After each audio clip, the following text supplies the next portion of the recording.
guys, to this video guys. Dito ako ngayon sa probinsya guys, na ito yung bahay na ginagawa ko guys.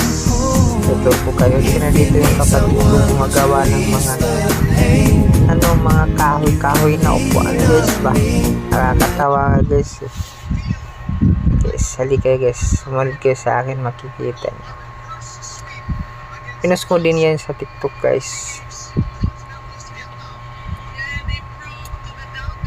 Baka naman natatawa kayo guys. So, yan, ito medyo malaki din naman to nagawa ko.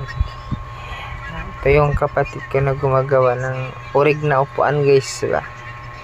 Yung kanyang furniture sa probinsya guys. Ganito talaga furniture sa probinsya guys. So, hindi ka talaga makahanap ng iba niyan guys. Tingnan mo, ang sahig niya guys, kuhayan, tapos yung dingding marin na guys, yung mga ritason.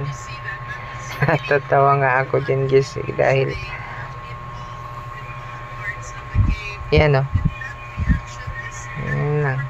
yan lang kasimple mga upuan sa probinsya guys.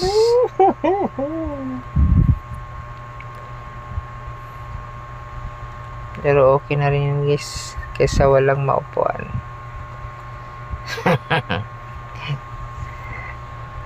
Nakakatawa guys.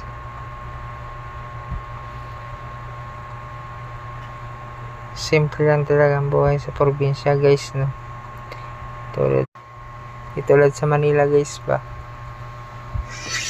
Yan talaga yung mga diskarte sa mga